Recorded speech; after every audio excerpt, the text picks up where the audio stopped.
25 de septiembre del 2020. Pregunta: como régimen alimenticio de posmuda, ¿podemos dar un tercio de maíz, un tercio de trigo y un tercio de cebada? Respuesta: estas proporciones son buenas en una mezcla de invierno.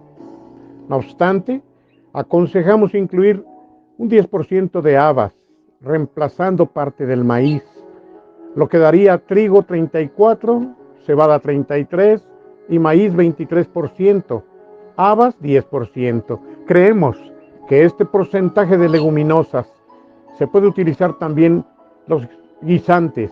Es necesario para el buen mantenimiento general de la paloma. Es importante igualmente que este grano se quede en las costumbres de la alimentación de la paloma para que ésta lo pueda comer fácilmente en todo momento. En la mezcla se puede añadir un 5% de buena avena corta y suprimirla a partir del momento en que las palomas comienzan a despreciarla. Dar como suplemento un puñado de lino por cada 20 palomas cada 2 días, cuando hace mucho frío, y un puñado de cáñamo. Esta sería pues una buena mezcla de invierno. Trigo 30%, cebada 35%, habas 10%, maíz 20%, avena 5%, 7 u 8 gramos por la mañana y más o menos a discreción por la tarde. O bien, a partir del momento que han terminado completamente la muda, una sola comida a discreción hacia las 3 de la tarde, después de un único vuelo. Pregunta: ¿las palomas tienen que disponer siempre del mismo nicho con el que se tienen que contentar? Respuesta: es ciertamente la mejor manera de fomentar un máximo apego al casillero y al palomar. No es de ninguna manera deseable que las palomas puedan disponer de otro emplazamiento en el palomar. Viuda o no, la paloma debe estar en su casillero cuando no vuela. Dentro de lo posible, hay que procurar que los pichones machos que vamos a volar en viudez, como yearlings, no se acoplen en el palomar de los pichones jóvenes. Al volver a ponerlos en vida común o un poco más tarde, se les da un casillero definitivo en el local de los viudos donde criarán un pichón, como al año siguiente antes de dedicarlos a los viajes. De esta manera, tendrán un máximo apego al palomar. Nunca tendrán otro sitio que no sea su propio casillero.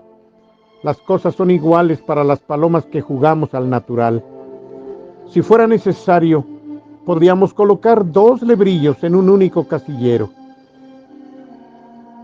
Pregunta: tengo media docena de pichones que han volado muy bien esta temporada.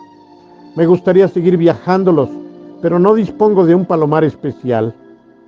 Respuesta: puede usted viajarlos desde el palomar de los reproductores, pero si le resulta posible, construya 2 o 3 pequeños palomares disponiendo cada uno de una entrada particular, teja especial provista.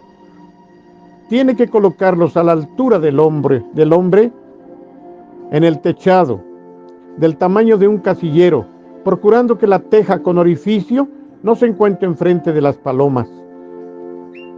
Acoplad ahí vuestras hembras con pichones tardíos. Acopladlas hacia el 15 de marzo, de manera que se encuentren en su primera incubación al comienzo de temporada.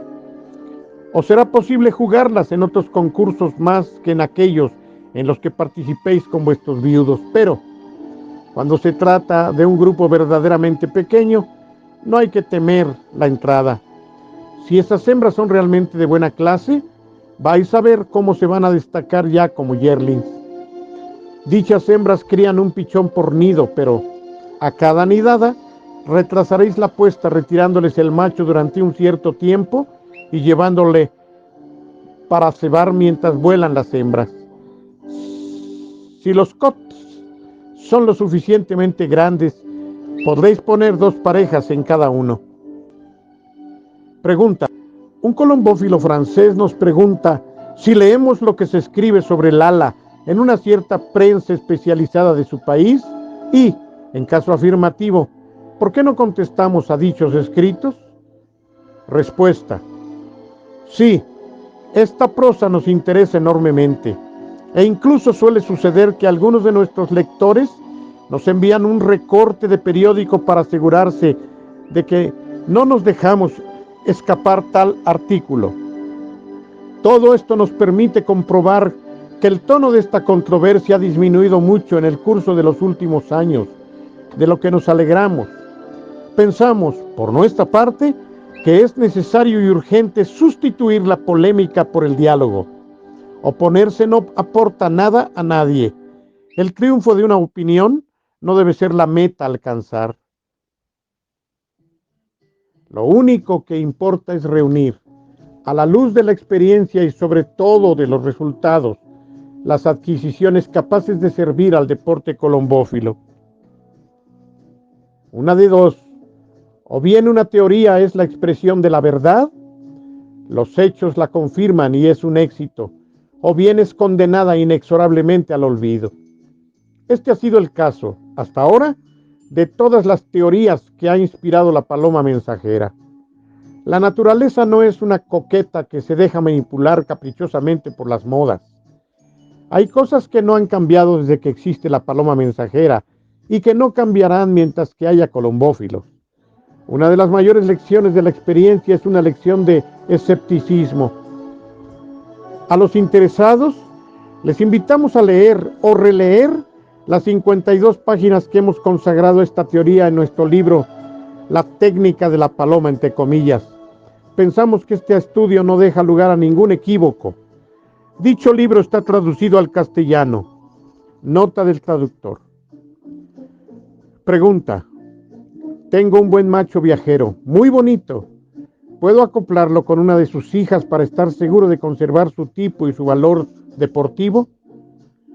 Respuesta: lo que usted se propone hacer se llama consanguinidad cercana. Nadie se lo impide, pero hay que controlar inmediatamente el valor deportivo de los productos. En nuestro deporte no es el tipo, la belleza, lo que importa, sino el resultado de la competición. Sabed que el tipo es siempre más fácil de mantener y perpetuar que las cualidades deportivas. Si lo único que estuviera en juego fuera la estética, estamos convencidos que la consanguinidad sería el mejor método de cría. Lo importante es evitar la disminución de influjo nervioso de la riqueza sanguínea, aquello que de un solo golpe hace disminuir el valor deportivo. Haced una experiencia de este tipo si lo deseáis, pero no ampliéis las instalaciones antes de controlar. Lo mejor para usted, pensamos, sería buscar una buena hembra más o menos del mismo tipo, pero de otra estirpe. De esta manera tendría usted al menos las mismas posibilidades de conservar el tipo y de triunfar en el plano deportivo, sin correr los riesgos inherentes a los acoplamientos incestuosos. Pregunta: yo tenía 9 viudos para comenzar esta última temporada. 5 yearlings, 2 machos de 2 años y 2 adultos. 7 de ellos se perdieron en los concursos y los 2 restantes los he matado, ya que no habían hecho absolutamente nada. ¿A qué se debe eso? Respuesta: el resultado es demasiado negativo para que se pueda concluir que eso es debido a una mala calidad de las palomas. Y con más razón si tenemos en cuenta que ciertamente no todas procedían del mismo origen.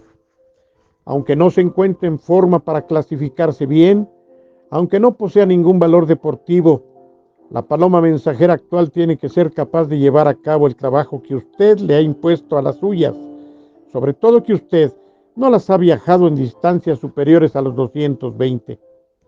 Esta temporada ha sido dura, pero esa no es una explicación suficiente.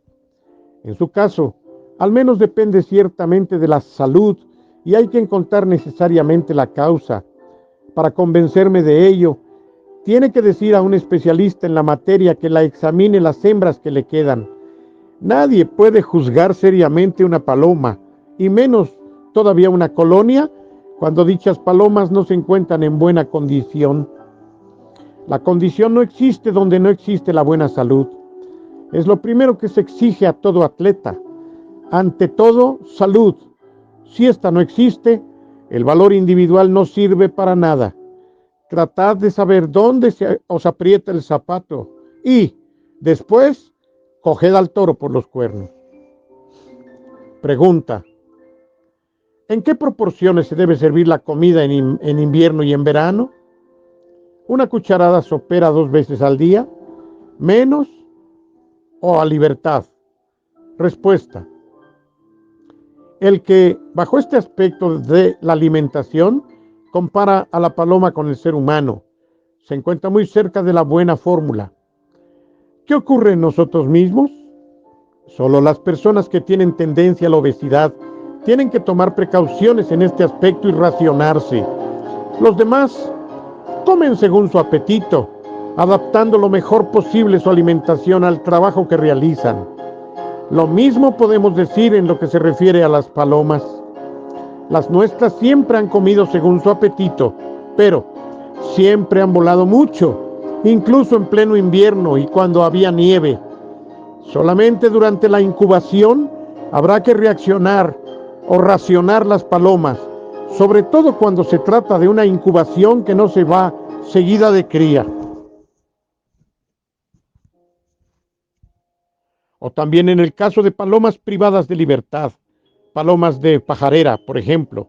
En todas las demás situaciones, las palomas tienen que comer, más o menos según su apetito. Existe un arte de alimentar que permite obtener ese resultado conservando, al mismo tiempo, la disciplina indispensable en el palomar. Es la calidad la que varía y depende de las necesidades. Por eso, hay que dar comida más ligera en invierno. El ejercicio bicotidiano debe servir de regulador y para eliminar eventualmente un ligero excedente. El manager debe evitar que se cree en el palomar una psicosis de hambre que llevaría ciertamente a las palomas a querer comer más de lo que necesitan. En muchos sitios donde se juega mucho, hemos visto que la comida se encuentra permanentemente a disposición de las palomas. Ciertos campeones dicen que de ese modo comen menos. Volviendo a nuestra manera de obrar, nosotros empleábamos regularmente cebada y un poco de avena como criterio de cantidad. Pregunta: ¿cuál es, a su parecer, el mejor sistema de invierno?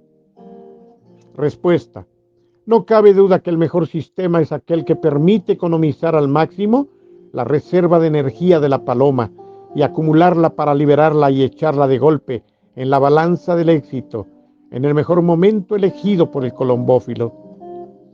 El manager que realiza perfectamente este objetivo se convierte rápidamente en campeón.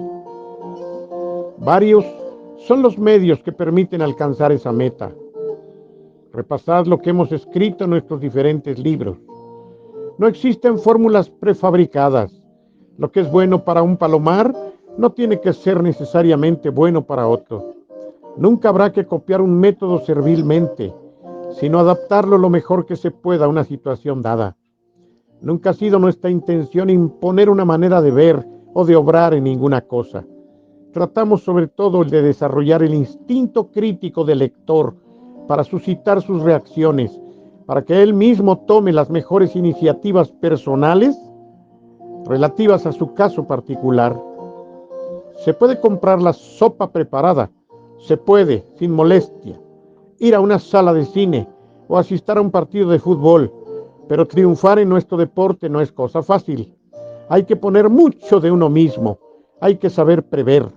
En el deporte colombófilo se recoge únicamente lo que se ha sembrado bien. Pregunta: estamos a 24 de noviembre, mis palomas han terminado casi su muda, pero a la mejor de todas ellas le quedan todavía 2 plumas por mudar en cada ala. ¿Qué piensa usted que se podría hacer? Respuesta: no es algo muy anormal. Muy a menudo son las buenas palomas las últimas que mudan. Este hecho se observa igualmente en avicultura. Las mejores ponedoras son también las últimas en mudar. Es una comprobación, pero no una regla.